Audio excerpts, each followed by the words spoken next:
Radio city podcast च्या पलीकडे RJ प्रसन्न सोबत. नमस्कार, मी आरजे प्रसन्न. च्या पलीकडे या पॉडकास्टमध्ये तुम्हा सगळ्यांचं मनपूर्वक स्वागत आहे.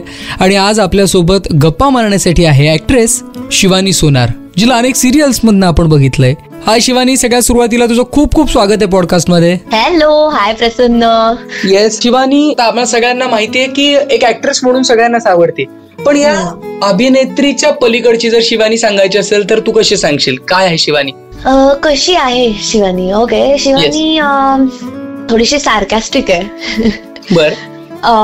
थोडीशी प्रेमळ आहे आणि तसं बघायला गेलं तर वाटताना वाटू शकते एक्स्ट्रोवर्ट, पण तितकी एक्स्ट्रोवर्ट पण नाहीये, इंट्रोवर्ट आहे. म्हणजे जगासाठी काय म्हणतात, माझ्या एका एनर्जीमुळे किंवा वाईबमुळे वाटताना असं वाटू शकतं की ती मुलगी एक्स्ट्रोवर्ट आहे किंवा खूप बडबड करते किंवा खूप बबली आहे वगैरे वगैरे, पण असं ऍक्च्युअल मध्ये नाहीये. मी खूप इंट्रोवर्ट आहे. म्हणजे मी सगळ्यांनाच सगळ्या गोष्टी नसतात माहित माझ्या.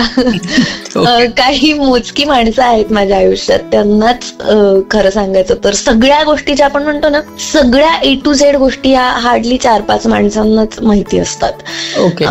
सगळ्या मित्रमैत्रिणींना पण माहिती असं नसतं.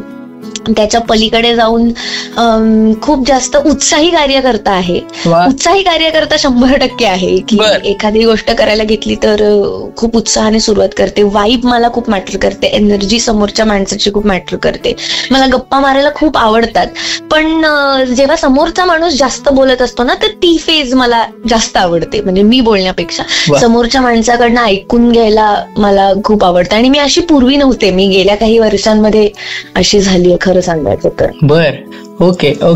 पण तू भेटशी नव्याने आता सुबोध भावे सोबत एखादी सिरियल करायला आपल्याला मिळणं, हे आधी इमॅजिन केलं होतं का? हे जेव्हा समजलं त्यावेळेस नेमकी रिॲक्शन काय होती? नाही, अजिबातच इमॅजिन केलं नव्हतं. हे बघ, ऍज अ ऍक्टर ऑफकोर्स आपल्याला काही माणसांसोबत काम करायची इच्छा असते आणि ती संधी अशी लगेचच येईल असं आपण रेडी नसतो त्या गोष्टीसाठी, आपण प्रिपेअर्ड नसतो. सो मला जेव्हा पहिल्यांदा कळलं होतं त्यावेळेस मी खूप म्हणजे सरांसमोर, म्हणजे जे आमचे डिरेक्टर प्रोड्युसर आहेत त्यांच्यासमोर रिॲक्ट करताना मी खूप शांत आणि एकदम असं ओ अच्छा वगैरे हो का अशी रिॲक्ट झाले होते की हा ओके बरं. पण त्याच्यानंतर असं झालं की मी माझ्या स्टुडिओमधनं बाहेर पडल्यावर माझ्या वडिलांना फोन केला होता पहिले आणि माझ्या भावाला फोन केला होता आणि त्यांना सांगितलं की असं असं आहे आणि माझ्या अपोजिट सुबोध भावे असतील कदाचित असं. तर माझे वडील असे होते की वाव, म्हणजे कमाल, वाव किती छान, हे ते असं तसं. पण माझ्या भावाची रिॲक्शन अशी होती की तुला जमणार आहे का, झेपणार आहे काय? पण प्रॉपर भावाची रिॲक्शन होती. म्हणजे भावाची रिॲक्शन होती. सो मला असं झालं की हो, म्हणजे त्याला असं वाटूच शकतो की ही ओव्हरवेल्म होऊन जर हिने काहीतरी माती खाल्ली तर तसं कसं चालेल ना. म्हणजे त्या काळजी पोटी ऍक्च्युअली तो बोलला होता. प्रत्येक जण स्वतःबद्दल विचार करत असतो ना की माझ्यामधले प्लस पॉईंट हे आहेत, माझ्यामध्ये आणखी काही गोष्टी केल्या तर आणखीन चांगली पर्सनॅलिटी माझी बनेल. सो तुझ्या बाबतीत काय सांगता येईल की कुठले गोष्ट तुला प्लस पॉईंट वाटतात तुझे?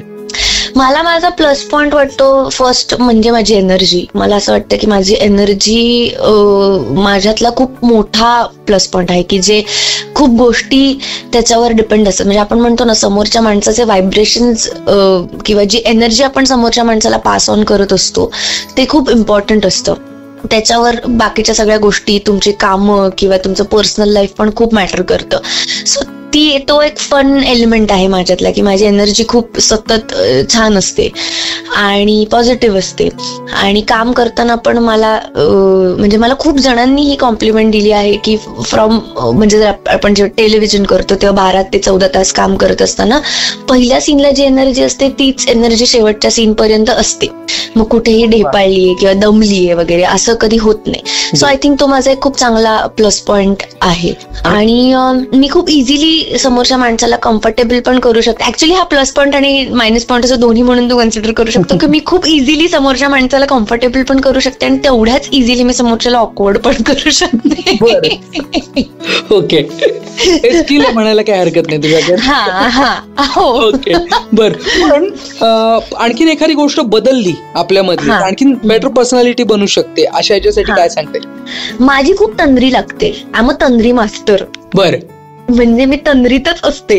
तर मला असं वाटतं की कधी कधी असं होतं की मी इतका विचार करते की भरकटते, मग खूपच भरकटते, इतकी भरकटते की त्यांना नॉर्मलला आणायला जरा वेळ लागतो आणि मग मला नॉर्मलला वेळ लागतो. आणि मग मी जर विचारांमध्ये अडकलेली असेल तर मी फक्त, जेव्हा तुम्ही काहीतरी छान पॉझिटिव्ह विचारांमध्ये अडकले असाल तेव्हा ठीक आहे, पण जर तुम्ही एखाद्या गोष्टीच्या निगेटिव्ह विचारांमध्ये अडकले असेल की ह्याचे हे रिपरकेशन्स असू शकतात किंवा असं घडू शकतं, ह्याच्यात जर मी अडकले असेल ना तर मला त्याची भीती वाटते, मग मला थोडीशी एन्झायटी पण येते. सो आय थिंक ती तंद्रीत जाणं जरा मी कमी केलं पाहिजे असं मला ऑनेस्टली वाटतं. ओके. पण समजा शिवानी या अभिनय क्षेत्रामध्ये नसलीच असते तर कुठल्या क्षेत्रामध्ये आम्ही तिला बघितलं असतं? नेमकं काय काम करत असते ती? काहीतरी आर्टशी रिलेटेडच करत असले असते 100%. सो ह्या फील्ड मध्ये यायच्या आधी मी ऍक्च्युली ब्रायडल मेकअप आर्टिस्ट होते. मी मेकअप करायचे कारण माझी आई ब्युटिशियन आहे. So I think me makeup artist झाले असते, ऑर एल्स आय थिंक मला असं वाटतं मी इंटेरियर डिझायनर झाले असते, कारण मला घर डेकोरेट करायला प्रचंड आवडतं. सो या दोन्हीपैकी एखाद्या फील्डमध्ये मी असले असते. नक्कीच. पण जेव्हा शिवानीला वेळ मिळतो या सगळ्या हेक्टिक शेड्यूल मधनं, तेव्हा शिवानीला कुठल्या गोष्टी करायला आवडतात? तो तिच्यासाठी बेस्ट टाइम असतो. मला माझ्या भावाबरोबर फिरायला खूप आवडतं, मला वेगळ्या वेगळ्या हॉटेल्समध्ये जायला खूप आवडतं, मला माझ्या मित्रांबरोबर टाइमपास करायला, म्हणजे शब्दशः टाइमपास करायला, की काहीच करायचं नाही हे करायला मला खूप आवडतं. बर.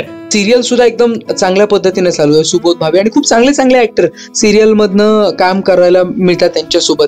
पण पुढे काय असं ठरवलंय शिवानीने की मला हे करायचंय बाबा, मला हे मिळालं काम करायला तर आवडेल वगैरे असं काही? मी खरं सांगू 2 गोष्टी आहेत. एक तर माझी डिरेक्टर्सची लिस्ट रेडी आहे की मला असं वाटतं की एका पर्टिक्युलर पद्धतीचं कॅरेक्टर करायला मिळण्यापेक्षा मला ह्या दिग्दर्शकांसोबत काम करायला खूप आवडेल. तर हे माझं स्वप्न आहे किंवा हे माझं ध्येय आहे.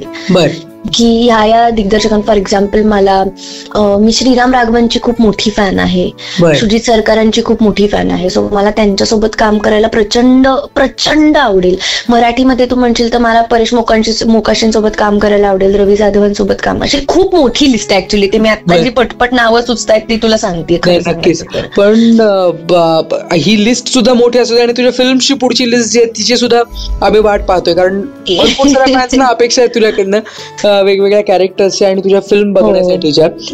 पण आता जे कोणी रेडिओ सिटी ऐकत आहेत त्या लिसनर्सना एक मेसेज द्यायचा असेल तुझ्याकडनं तर तू काय मेसेज देणार? सो आत्ताच आमच्या सिरियलचे 100 एपिसोड पूर्ण झालेत आणि आम्ही आत्ता प्रचंड गोड खाल्ले, कारण सुबोध सरांनी आम्हाला सेटवर वेगळ्या वेगळ्या पद्धतीची मिठाई खायला घातली आहे. सो आज मी असं की कोणाला कुठल्याही प्रकारचा सल्ला वगैरे द्यायला नाही जाणार, पण मी असं सांगेन आपल्या प्रेक्षकांना की तुम्हाला जे मनात येतंय ते खा, गोड खा मस्तपैकी, काहीही चिंता करू नका आणि खुश राहा. क्या बात आहे, हे सगळ्यात महत्वाचं आहे. आय थिंक सो की आता सगळ्यात जास्त तेच महत्वाचं आहे. नक्कीच. पण तू आज सिरियलच्या शूटिंग मधनं वेळ काढलास, आमच्याशी छान गप्पा मारल्यास, च्या पलीकडची शिवानी समजून घेण्यासाठी आम्हाला मदत केली, लिस्नर्सच्या वतीनं खूप खूप धन्यवाद. Thank you so much. मला सुद्धा खूप मजा आली तुझ्याशी बोलून. शिवानी, तुझ्याशी गप्पा मारून खरंच खूप मजा आली. सो लिस्नर्स, आता आपण भेटूयात पुढच्या पॉडकास्ट मध्ये आणखीन एका वेगळ्या सेलिब्रिटी सोबत. तोपर्यंत नमस्कार. रेडिओ सिटी पॉडकास्ट च्या पलीकडे RJ प्रसन्न सोबत.